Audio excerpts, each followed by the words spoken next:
Hi friends, welcome to Julina's kitchen. ഇന്ന് നമ്മൾ തയ്യാറാക്കാൻ പോകുന്നത് ചെണ്ട മുറിയനാണ്. നിങ്ങൾ ചെണ്ട മുറിയൻ കഴിച്ചിട്ടുണ്ടോ? ഞാനിവിടെ 2 ടൈപ്പിലുള്ള ചെണ്ട മുറിയൻ ഉണ്ടാക്കിയിട്ടുണ്ട്. ഒന്ന് നാളികേരപ്പാൽ ഒഴിച്ചതും ഒന്ന് നാളികേരപ്പാൽ ഒഴിക്കാത്തതും. അപ്പോൾ നിങ്ങൾ കണ്ടു നോക്കൂ ഇതെങ്ങനെയാണ് തയ്യാറാക്കേണ്ടതെന്ന്. ഇതിന് ചെണ്ട മുറിയൻ എന്ന് പറയുന്നത് നമ്മൾ ചെണ്ടയുടെ ഷേപ്പിൽ ഇതേപോലെ കട്ട് ചെയ്തെടുക്കുന്നതുകൊണ്ടാണ് ചെണ്ട മുറിയൻ എന്ന് പറയുന്നത്. ഇനി നമുക്കിതെങ്ങനെയാണ് തയ്യാറാക്കേണ്ടതെന്ന് നോക്കാം.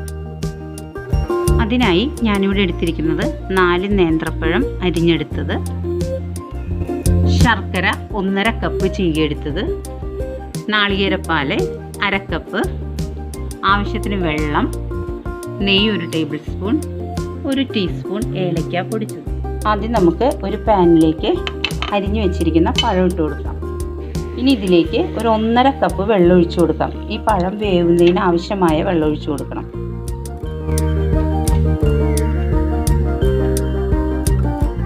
ഇനി പഴം വെന്ത് വരുമ്പോഴേക്കും മറ്റൊരു പാൻ വെച്ച് അതിലേക്ക് നമ്മൾ ചീകി വെച്ചിരിക്കുന്ന ശർക്കര ഇട്ട് കൊടുക്കാം. ശർക്കര ഉരുകുന്നതിന് ആവശ്യമായ വെള്ളം ഒരു 1.25 കപ്പ് ഒഴിച്ചു കൊടുക്കാം. ഇപ്പോൾ ശർക്കര മെൽറ്റായിട്ടുണ്ട്. ഇത് നൂൽപ്പരുവം പോലെയൊന്നും ആകണ്ട കേട്ടോ, ഇതൊന്ന് മെൽറ്റായി കിട്ടിയാൽ മതി. ഇപ്പോൾ നന്നായി തിളച്ച് വന്നിട്ടുണ്ട്. ഇനി നമുക്ക് ഫ്ലെയിം ഓഫ് ചെയ്ത് ഇത് തണുക്കാനായി മാറ്റി വയ്ക്കാം. ഇപ്പോൾ പഴം നന്നായി വെന്ത് വന്നിട്ടുണ്ട്. ഇനി നമുക്ക് ഇതിലേക്ക് ശർക്കരപ്പാനി അരിച്ചൊഴിക്കാം.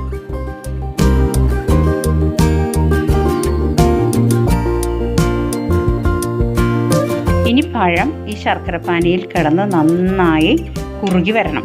അപ്പോൾ അതായത് നമ്മുടെ തേനിൻ്റെ കൺസിസ്റ്റൻസി ഇല്ലേ, അതുപോലെ ആയി വരണം ഏകദേശം ഈ ശർക്കരപ്പാനി. ഇപ്പോൾ പഴം ശർക്കരപ്പാനിയിൽ കിടന്ന് നന്നായി വെന്തിട്ടുണ്ട്. ശർക്കരപ്പാനി ഞാൻ പറഞ്ഞില്ലേ തേനിൻ്റെ കൺസിസ്റ്റൻസി ആവണമെന്നതേ കണ്ടോ, ഏകദേശം തേനിൻ്റെ പോലെ തന്നെ ആയിട്ടുണ്ട്. ഇനി നമുക്കിതിലേക്ക് പൊടിച്ചു വെച്ചിരിക്കുന്ന ഏലക്ക ഇടാം.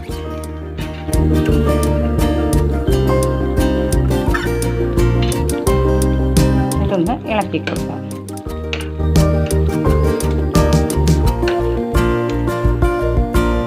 ഇനി നമുക്കിതിലേക്ക് 1 ടേബിൾ സ്പൂൺ നെയ്യ് ഒഴിച്ചു കൊടുക്കാം. ഇനി നമ്മൾ അധികം ഇളക്കരുത് കേട്ടോ, നമ്മൾ ചുറ്റിച്ചു കൊടുത്താൽ മതിയേ.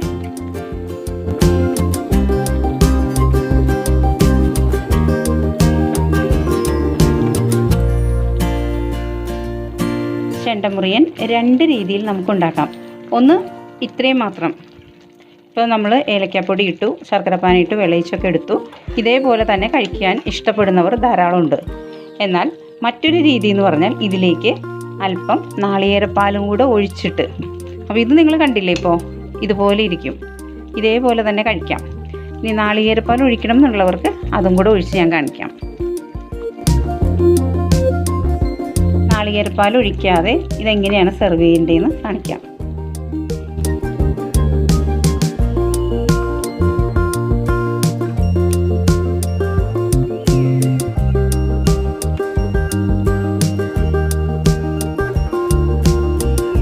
ഇങ്ങനെ കഴിക്കാൻ ഇഷ്ടപ്പെടുന്നവർ കുറേ പേരുണ്ട്. ഇനി നമുക്കിതിലേക്ക് 1/2 കപ്പ് നാളികേരപ്പാൽ ഒഴിച്ചു കൊടുക്കാം. നല്ല കട്ടി നാളികേരപ്പാലാട്ടോ.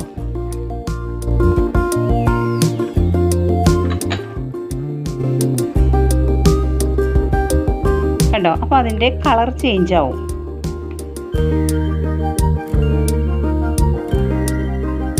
നമ്മുടെ പായസമൊക്കെ ഉണ്ടാക്കിയില്ലേ, പായസം പോലെ ഇരിക്കും. പായസത്തിൻ്റെയൊക്കെ ഒരു കളർ വരും. മറ്റേത് നല്ല ഡാർക്ക് കളറായിട്ടിരിക്കും. ഇത് നമ്മുടെ പായസത്തിൻ്റെയൊക്കെ കളറായിട്ടിരിക്കും. ഇനി നമുക്ക് നാളികേരപ്പാൽ ഒഴിച്ചത് ഒരു ബൗളിലേക്ക് സെർവ് ചെയ്യാം.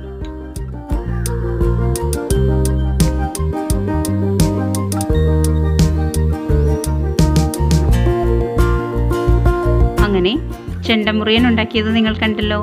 നിങ്ങൾക്ക് എല്ലാവർക്കും ഈ റെസിപ്പി ഇഷ്ടമായിട്ടുണ്ടാകുമെന്ന് വിചാരിക്കുന്നു. നിങ്ങളെല്ലാവരും ട്രൈ ചെയ്യണം കേട്ടോ. നിങ്ങൾക്ക് ഈ റെസിപ്പി ഇഷ്ടമായിട്ടുണ്ടാകുമെന്ന് വിചാരിക്കുന്നു. നിങ്ങൾക്ക് ഇഷ്ടമായാൽ ജുലിനാസ് കിച്ചൺ സബ്സ്ക്രൈബ് ചെയ്യാനും ഷെയർ ചെയ്യാനും മറക്കരുത്. അപ്പോൾ നമുക്ക് മറ്റൊരു റെസിപ്പിയുമായി ഉടനെ കാണാം. Thanks for watching.